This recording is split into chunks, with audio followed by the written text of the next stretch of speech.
Okay, welcome to the next part of this project. We're now on the logo design part for the Cake Boss. Now then, should have completed the planning stages before you've gone on to this lesson. So if you haven't, please make sure you complete task 2 planning, because some of that is going to inform this next lesson. Now, we are going to be creating a logo for your project. Now, the idea with this is that you're going to create 3 different logos that you are going to use, and then you're going to basically explain the logos, say what you like about them, don't like about them, and then you're going to develop one of those logos, and that's going to be your final logo that you are going to use. Now, I want you to look at this last paragraph here, right? You can use any software you want. I genuinely do not mind. I've got no preference on software. I'll be showing you a few examples later, but it is totally your choice what software you want to use. If you've got something on your machine that you use day in, day out, go for it, use that. How am I going to mark this? Well, these are the breakdown, or this is the breakdown rather. So you're going to get 3 marks for 3 different logo designs, right? They've got to be decent, they've got to be something to do with your company, and they should all be with the same name. Please do not change the name randomly as you go through. You will get then 3 additional marks for appropriate annotations. There's a pupil booklet which is on Moodle for you as well, where the layouts there, you know how to use these, is fairly straightforward. And then your final logo, I'm going to give you 1 mark for, and then appropriate annotations discussing what you've done for your final logo. What I also would like you to do is show me 4 different tools, how they've been used. So for example, a text tool, show me different shadows you've applied. Use the things you've done before, show me before and show me after. I'll try and put a very quick demo at the end of this PowerPoint slide so you can see then the examples that I'm after. So let's look at different logos first of all, right? Logos are very, very subjective. This is an example of Amazon. Now, Amazon's logo, as you can see from many years ago, was completely different to what it is now. The old Amazon logo had a blue background with a sort of path going through it, and Amazon.com, you could argue that's probably quite difficult to read. And the text underneath there, Earth's biggest bookstore, because obviously the purpose of Amazon many years ago was just to sell books.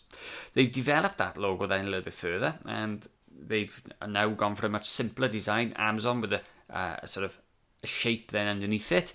And we've now got to the more modern Amazon, which has a hidden meaning. So there's obviously a smiley face here, but there's also a link, A to Z, because they basically stock pretty much everything now. So this is an example of how Amazon, a massive company, $1 trillion company, has obviously developed, and they've gone from that to that to that. Now, it's not just Amazon that have changed their logos and changed their designs. McDonald's. Now, you've probably never seen these versions of the McDonald's logos before, but this is what McDonald's used to be many, many, many years ago. And you can see how the logo has developed over the years. And you can see it back in the 1960s and 1968, they started off with this harsh yellow, this in-your-face yellow, very vibrant and bright. And then it was moved this more sort of, a little bit more subdued sort of yellow to then the yellow and red that we know now. And obviously then they developed it in 1995 to 2003. They've still kept with a sort of paler shade of yellow, but also still that red there. And then the later logo there, look, 2003 to 2006 has been simplified, and the present logo now is completely different. So hopefully now you're seeing that logos have changed over time, and it's sometimes simplicity is key. If I show you another one, this is FedEx. FedEx's logo hasn't changed much over many years, but this logo does have a hidden sort of meaning in it. As you can see there, look, there's an arrow. So FedEx is a shipping company, so they're trying to sort of say that they can ship something, they can move things, moving from left to right. So obviously if you can build something with a hidden meaning, great. If not, don't panic. Tour de France is another great logo. The text is a little bit more difficult to read on this, but there is again a hidden sort of cyclist in the tour part of the Tour de France, right? And obviously it's quite stark, it stands out, it's quite nice. However, not all logos are equal. This is the Resident Evil logo. as an example of a game. Having never played it, I'm not quite sure what the significance of this is. It looks like a backwards giraffe. Not quite sure. But again, if you think back to some of the other logos now, they stand out, they're recognisable. Would I recognise this? Probably not. And here's another example. Smashing Solicitors. Now this is one that I found on the internet. I don't know if there is a solicitor which has used this before, but I wouldn't have thought so. It looks more like a club type environment or a techno type theme.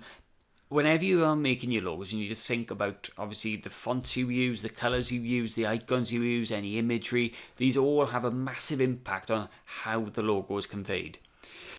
This slide is something I typically use when we are creating logos, and you're thinking about colours that you can use. Now you've all done the colour planning as part of your task 2 in the house style, so try to stick to those colours if you can. As you can see, some companies will choose some colours to really stand out. So red, as an example, is a very prominent colour. And red typically will stand out against pretty much most backgrounds, right? So think now with these, they're all on a white background, and the red does stand out quite a lot. Orange is obviously just as good. Now, if you look next to the colours, there's words that are pretty much associated with these types of colours as well. So you can see there, yellow is optimism, clarity, warmth, positivism. Green at the other end of the scale is balance, harmony, health, growth, and so forth. So you might want to, after looking at these colours, think, actually, I'm going to choose a blue logo, and then I'm going to do shades of blue, and so forth, right? Have a play with the different colours that you can come up with. There is no right or wrong with this. If you can, stick to the colours that you've chosen, or stick to accents of colours that you've chosen for your house style on the previous task, because that then will help when you then go on to the next part, which is making the banner, and then on to making the website as well. Okay. What I am going to ask is, please can you make sure the logos are uploaded? So whatever your final logo is, can you please upload it to Moodle? And as I just switch back here, you're going to see on Moodle I've put two things. There's a Spark template tutorial and a Photopea tutorial. So when you click on these, they'll open YouTube videos. And when you scroll down a little bit, you'll see there's a task 3 pupil booklet for you if you need it, and a assignment drop as well. Okay, can you please make sure everything goes back to Moodle? Don't forget, I need the pupil booklet and a copy of your logo. If you need anything, please send me a little email, or if you need any further clarification, again, feel free to email me anytime.